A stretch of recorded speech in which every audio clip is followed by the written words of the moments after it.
लेकिन इलेक्शन की चोरी जो है, वोट की चोरी, ये बहुत बड़ा मुद्दा है।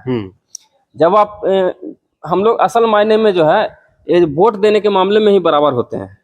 चाहे चाहे कोई कितना भी करोड़पति आदमी हो, उसको भी एक ही वोट देने का अधिकार है। 1% 1 जी, वैल्यू 1। और कोई अगर भिखारी भी रहेगा तो वो भी एक ही वोट दे सकता है। यहीं पे तो बराबर है हम लोग दोनों। और यहीं पे जो बराबरी है, इसी को तुम चोरी कर ले रहे हो। तो इससे बड़ा चोरी क्या है?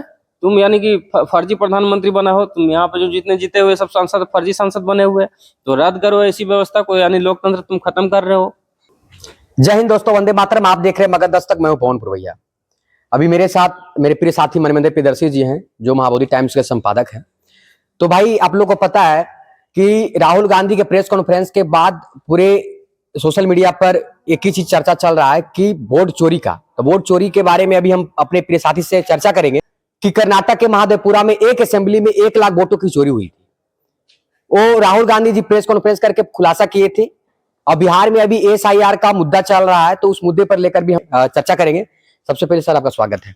थैंक यू पवन भाई। देखिए, कर्नाटक में राहुल गांधी ने बताया कि कर्नाटक का एक लोकसभा क्षेत्र है जिसका बेंगलुरु सेंट्रल उसको बोलते हैं। बेंगलुरु सेंट्रल में 7 विधानसभा क्षेत्र है। तो 7 विधानसभा क्षेत्र में एक विधानसभा क्षेत्र का नाम है महादेवपुरा। तो क्या हो रहा था कि पूरे देश भर में जब लोकसभा का चुनाव जब चल रहा था, तो कर्नाटक में जो बेंगलुरु सेंट्रल लोकसभा क्षेत्र है, वहां पे 6 सीटों पे कांग्रेस जो है वो लीड कर रही थी। मतलब वहां जीत तो लोकसभा क्षेत्र का चुनाव था ना, विधानसभा का तो चुनाव नहीं था। लेकिन विधानसभा उसमें 7 आते थे। तो 6 विधानसभा क्षेत्रों पे जो कांग्रेस पार्टी है वो बीजेपी से लीड कर रही थी।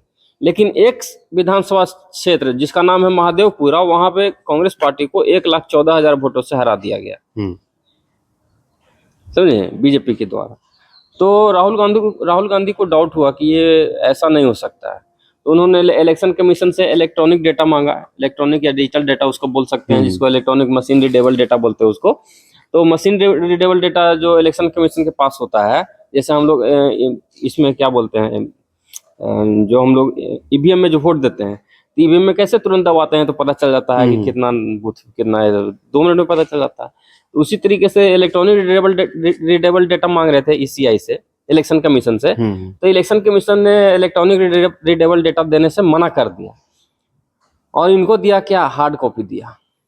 जो हार्ड कॉपी दिया उसको जब राहुल गांधी जब प्रेस कॉन्फ्रेंस कर रहे थे, उसको दिखाया उन्होंने कि भाई वो 7 फीट ऊंचा था भाई। मतलब हम लोग से भी ऊंचा था इसका ता है। यहाँ से रखना शुरू किया था, यहाँ ऐसे रखते रखते मतलब 7 फीट ऊंचा वो डॉक्यूमेंट्स था, और कम से कम 2-3 क्विंटल उसका वजन था। तो ऐसा क्यों किया चुनाव आयोग, आप सोचिए। अगर वो चाहते तो मतलब 2-3 दिन में भी हो सकता था। सही जी, हम पेन ड्राइव में दे देता, 2 मिनट में काम हो जाता, मेल पे भी चल जाता, समझे, ड्राइव में, समझ रहे हैं ना। और उसका एनालिसिस भी 5 घंटे में हो जाता है कि भाई कहाँ पे क्या गलती। लेकिन वो जानबूझ के चुनाव आयोग चाहता था कि हमारी चोरी नहीं पकड़ी जाए, इसलिए उसने हार्ड कॉपी दिया। क्योंकि हार्ड कॉपी में एक विधानसभा क्षेत्र का आप वोटर्स का अगर हार्ड कॉपी मंगवा रहे हैं, तो उसमें एक विधानसभा क्षेत्र में 2 लाख वोटर्स कम से कम होता है, 1 लाख 1.5 लाख वोटर्स होता है। जैसे गुरुआ विधानसभा यहाँ गया में उठा लीजिएगा, बिहार का किसी क्षेत्र का विधानसभा को उठा लीजिएगा, तो वही 1 लाख 2 लाख वोटर्स होते हैं। तो उतने वोटर्स का उन्होंने, राहुल गांधी का जो टीम है वो सबका चेहरा मिलाया। भाई 2 लाख कागज में से सबका चेहरा मिलाना और सबका चेहरा को याद रखना, ये वाला चेहरा वाला दोबारा तो नहीं मिल गया, इसका सबका नाम याद रखना, ये डबल बूथ पे तो नहीं है, ये मतलब इसका एड्रेस क्या है, उसका एड्रेस क्या है।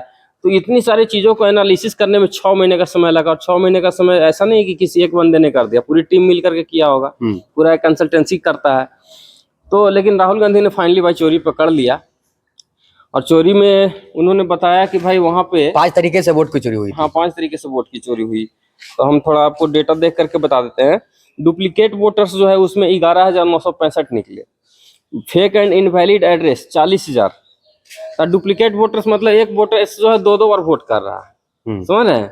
एक वोटर हो सकता है 3-3 बार वोट कर रहा है। एक मतलब डुप्लीकेट वोटर मतलब कि एक वोटर जो है, मतलब हमारा वोट मान ली कि ये गया में हमारा डंकन मध्य विद्यालय के पास मेरा बूथ के पास वोट है, पता चला कि कहीं उधर में एक और जो बूथ है वहां भी हम अपना नाम छपवा रखे हैं, समझ रहे हैं, दूसरा PIC नंबर से। तो इस तरीके के कम से कम कितने संख्या मिले, 11,965 के संख्या में, मतलब 11,000 फर्जी वोट, यहाँ 12,000 मिल गया। उसके अलावा 40,000 ऐसे वोटर्स मिले जिनके पते फेक और इनवैलिड थे। मतलब वहां पे पता में 0000000, तो वो पता क्या है, पता ही नहीं है। या फिर अगर पता कहीं दिया हुआ है तो वहां पे कुछ गए तो वहां पे कुछ कोई है नहीं, मतलब वोटर इन सिंगल एड्रेस, अच्छा। मतलब वो भी है, वो 10,000 पाए गए। मतलब कि एक ही जगह जब गया लोग कि भाई ये रूम नंबर 501 में भाई पाया जा रहा है 80 वोटर, रूम नंबर 502 में पाया जा रहा है 70 वोटर। जब वहां पे लोग गया तो वहां बोला कि यहाँ तो कोई रहता ही नहीं है भाई ये लोग भाई। तो फर्जी पकड़ा गया। इनवैलिड फोटोज वाले भी भाई 4,000 मिले। और मिस यूज ऑफ फॉर्म 6 होता है कि भाई जब आप किसी व्यक्ति को, जो नए नए जो भी वोटर जुड़ते हैं उनको फॉर्म 6 में जोड़ा जाता है। हाँ, तो 18 से 23 साल होता है मैक्सिमम उम्र। अब हो सकता है कोई 30 साल में भी अपना पहला बार बन रहा हो वोटर, लेकिन मैक्सिमम वही 18 से 23 होता है। तो इसमें जो फॉर्म 6 वाले में जो लोग जुड़े हैं, मतलब 33,000 जो लोग जुड़े हैं, 34,000 जो 50 साल उनका उम्र है और पहली बार वोट दे रहे हैं। हाँ, 50,000 उम्र है और पहली बार वोट दे रहे हैं। तो ये सब फर्जी वोटर्स को एक तरीके से जोड़ा गया है, समझे। और फेक एंड इनवैलिड एड्रेस वगैरह जो है, तो टोटल 1 लाख वोटों की वहां पे चोरी की गई है इस तरीके से। और आपको ये भी बता दें कि अभी कुछ दिन पहले जो है, अभी 2 दिन पहले भाजपा का ही जो मंत्री है अनुराग ठाकुर, अच्छा, वो कह रहा था कि उत्तर प्रदेश में भी अखिलेश यादव की सीट पे जो है इस तरीके की मतलब कि फर्जीवाड़े हुए हैं। तो वो राहुल गांधी के दावे को तो और मजबूत न कर रहा है वो। यानी कि तुम्हारा इलेक्शन कमीशन नालायक है, यानी कि तुम्हारा इलेक्शन कमीशन फर्जीवाड़े को पकड़ नहीं रहा है। जो काम इलेक्शन कमीशन का है वो काम राहुल गांधी कर रहे हैं। और राहुल गांधी कह रहे हैं तो तुम कह रहे हो राहुल गांधी को कि शपथ पत्र लेकर के आओ, अफिडेविट लेकर के आओ। क्यों? शपथ पत्र एक बार अखिलेश यादव जी दे चुके थे, अखिलेश यादव ऑलरेडी एक बार दे चुका है कि भाई उत्तर प्रदेश में 18,000 वोटों का जो है कटने की मामला थी, लेकिन उसको आज तक कार्रवाई इलेक्शन कमीशन द्वारा नहीं किया गया। तो शपथ पत्र क्यों मांग रहे हो? अगर हम राहुल गांधी तो देश का सबसे बड़े मतलब कि नेता प्रतिपक्ष है भाई, उनका आवाज को वो तो ऐसे नहीं है ना भाई कि वो मजाक किसी के साथ कर रहा हो या बेबुनियाद आरोप ऐसे ही लगा रहा हो। 1 घंटे का प्रेस कॉन्फ्रेंस कोई क्यों करेगा डेटा के साथ में? वो तो कह रहा है कि भाई ये तुम्हारा ही डेटा है भाई।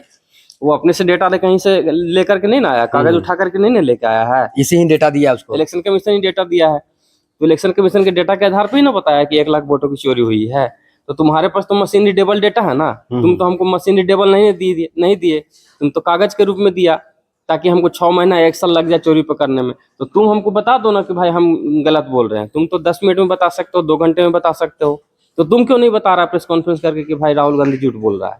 तुम ये क्यों कह रहा है कि शपथ पत्र दो? फिर सुप्रीम कोर्ट में जाकर के फिर ये लोग जो है लगातार बोल रहा है कि नहीं मैं मशीन रीडेबल डेटा नहीं दूंगा। बिहार का SIR का मामला में भी लगातार सुप्रीम कोर्ट का जो मतलब चुनाव आयोग का जो रुख है बहुत ये बेकार है, हठधर्मिता कर रहा है चुनाव आयोग कि मैं नहीं दूंगा, मैं 65 लाख लोगों का नाम सूची नहीं दूंगा, मैं नहीं बताऊंगा कि क्यों नाम काटा गया है। तो इस तरीके से फर्जीवाड़ा चल रहा है। तो आपको क्या लगता है कि ये सही, राहुल गांधी जो आरोप लगा रहे हैं, क्या ये मतलब आरोप सही लगा रहा है? क्यों? राहुल गांधी तो इलेक्शन कमीशन के डेटा से ही ना बोल रहा है भाई। राहुल गांधी के कहने से ही इस देश में मतलब कि राहुल गांधी का जो खुलासा है सही में एटम बम है।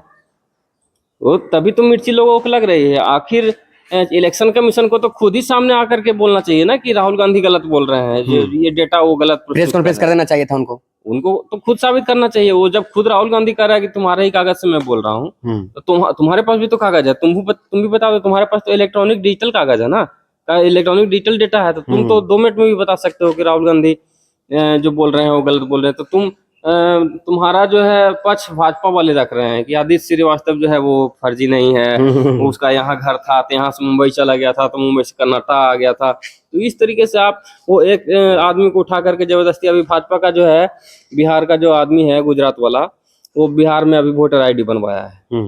अब बिहार का चुनाव खत्म हो जाएगा तो फिर पता नहीं कहाँ का वोटर ID बनवाएगा। तो फिर उस तरीके के लोग उसको फर्जीवाड़ा नहीं बोलिएगा? एकदम फर्जीवाड़ा है। अब तुम 5-5 साल रह के तुम बनवा रहा है क्या?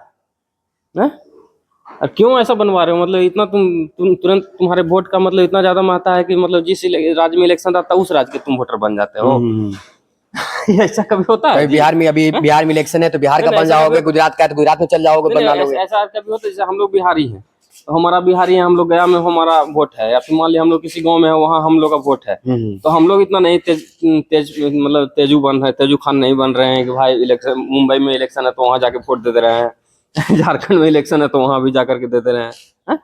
हम कहीं जाएंगे नौकरी करें तो तुरंत वहां के तुरंत हम लोग वोटर बन जाते हैं? नहीं बनते हैं। नहीं बनते हैं। हम लोग सोचते हैं यार हमारा जो घर का वोट है वहां पे हम लोग जाएंगे अपना वोट देंगे आराम से। CCTV फुटेज का मामला क्या है? CCTV फुटेज का मामला ये है कि जैसे पहले चुनाव जब होता था तो CCTV फुटेज में सारा चीज रिकॉर्डिंग होता है। तो महाराष्ट्र में ये मामला ज्यादा इसका हुआ है। महाराष्ट्र में क्या, ये मामला पूरे देश भर के लिए है, लेकिन महाराष्ट्र में क्या हुआ है कि 5:30 बजे के बाद बल्क में वोटिंग हुआ है। मतलब 4 बजे के बाद जनरली आप लोग देखते होंगे, हम लोग देखते हैं कि भाई कोई वोट देने नहीं जाता है। देने भी जाता है तो बोला जाता है कि नहीं टाइम हो गया है, टाइम हो गया है, जल्दी आइए जल्दी जाइए, ऐसे ऐसे किया जाता है ना जी। तो 5:30 बजे के बाद उसमें दिखाएगा कि सबसे ज्यादा वोट हुआ है। तो 5:30 बजे के बाद आखिर क्या हुआ था, तो सीसीटीवी में ही ना पता चलेगा कि आखिर क्या हुआ था। तो इलेक्शन कमीशन कह रहे हैं कि हम 45 डेज में डेटा को डिलीट कर देंगे, सारा डेटा डिलीट कर देंगे, ईवीएम का डेटा डिलीट कर देंगे, ये डेटा डिलीट कर देंगे। तो डिलीट इसीलिए करना चाहते हो ना, तो एक देश एक चुनाव क्यों करना चाहता है बताइए। एक देश एक चुनाव करने के पीछे भी यही मंशा है कि एक ही बार चोरी करेंगे और उसका डेटा भी डिलीट कर देंगे, हमारा चोरी भी नहीं पकड़ा जाएगा और बार बार चोरी भी नहीं करना पड़ेगा। समझ रहे हैं? तो क्या ही बोल सकते हैं, मतलब हम लोग देश का जनता इतना मूर्ख नहीं है। वीडियो अब जनता समझ चुकी है। जनता देखिए, जनता को तो कमाने से फुर्सत नहीं है। जनता तो नौकरी करने जाता है भाई, अपना कमाता है, सुबह उठता है, वो उसका बाल बच्चा का टेंशन, पत्नी का टेंशन, बच्चा का टेंशन, तो उसको इतनी चीजें पता नहीं है। तो जनता को इसीलिए बोला जाता है कि 15 लाख रुपए दे देंगे, ये दे देंगे, वो दे देंगे, स्मार्ट सिटी दे देंगे, बुलेट ट्रेन दे देंगे, समझे। और बहुत सारी चीजें बोली जाती है, लेकिन इस देश में क्या स्थिति है, लोगों को सबको पता है कि पेट्रोल कैसे मिल रहा है, डीजल कैसे मिल रहा है, सरसों तेल कैसे मिल रहा है, समझे, सब्जी कैसे मिल रहा है, सबको पता है भाई कि पढ़ाई लिखाई कितना महंगा है, सरकारी स्कूलों की क्या स्थिति है सबको पता है, शिक्षा का बजट आप घटा दिए हैं कि बढ़ा दिए हैं वो भी सबको पता है, समझे। यूथ के मसले पे आप अमेरिका के सामने घुटने टेक दिए हैं वो भी सबको पता है। इससे ज्यादा क्या बोल सकते हैं हम लोग। लेकिन इलेक्शन की चोरी जो है, वोट की चोरी, ये बहुत बड़ा मुद्दा है। जब आप हम लोग असल मायने में जो है ये वोट देने के मामले में ही बराबर होते हैं। चाहे कोई कितना भी करोड़पति आदमी हो, उसको भी एक ही वोट देने का अधिकार है। 1 person 1 जी, vote। और कोई अगर भिखारी भी रहेगा तो वो भी एक ही वोट दे सकता है। यहीं पे तो बराबर है हम लोग दोनों। और यहीं पे जो बराबरी है, इसी को तुम चोरी कर ले रहे हो। तो इससे बड़ा चोरी क्या है? तुम यानी कि फर्जी प्रधानमंत्री बना हो, तुम यहाँ पे जो जितने जीते हुए सब सांसद फर्जी सांसद बने हुए, तो रद्द करो ऐसी व्यवस्था को, यानी लोकतंत्र तुम खत्म कर रहे हो। लोकतंत्र को खत्म ही ना कर दिया, लोकतंत्र दिखावे के लिए बचा हुआ है ना।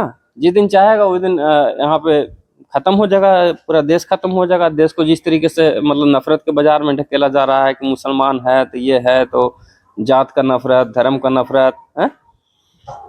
आप सबको हक अधिकार दीजिए ना भाई, तो आप बोलिए कि नहीं जात को हम नहीं मानेंगे, इसको नहीं मानेंगे, और फिर उसके आधार पर नफरत भी फैलाइएगा, हिंदू मुस्लिम, फिर उसके आधार पर आप हक और अधिकार नहीं दीजिएगा, फिर आप आरक्षण के नाम पे नफरत फैलाइएगा। आरक्षण क्या खराब व्यवस्था है क्या? मतलब इस देश का जो संविधान निर्माता था वो लोग मूर्ख था, और आज के डेट में जो लोग बोल रहे हैं वो लोग सबसे ज्यादा चालाक हैं क्या? चलिए दोस्तों, वीडियो को समाप्त करते, वीडियो को ज्यादा शेयर कीजिएगा। वोट चोरी के मुद्दा को लेकर हम लोग अभी पूरा अपडेट देने का प्रयास करेंगे, और अपडेट क्योंकि अभी हम लोग का सारा वीडियो अभी SIR के मुद्दे पर चलेगा, ठीक है, स्पेशल इंटेंसिव रिवीजन पर चलेगा, SIR पे चलेगा। देश में इससे बड़ा मुद्दा है क्या भाई? वोट चोरी से इससे बड़ा मुद्दा कुछ है ही नहीं। यार बिहार में यार 3 महीना में क्यों करना चाह रहे हो? तुम जिस दिन अनाउंस किया उसी दिन तुम अगला दिन शुरुआत कर दिया, क्यों कर दिया? क्यों नहीं तुम सूची प्रकाशित करोगे? क्यों नहीं कारण बताओगे? बहुत सारे मामले हैं, SIR से बड़ा कोई मामला ही नहीं है। लगातार पवन पुरवैया जी के चैनल पे पब्लिक का ओपिनियन दिखाया जाएगा, और हमसे भी जितना बनेगा भाई हम अपने इनके माध्यम से, पॉडकास्ट के माध्यम से हम लोग शेयर करेंगे जानकारी।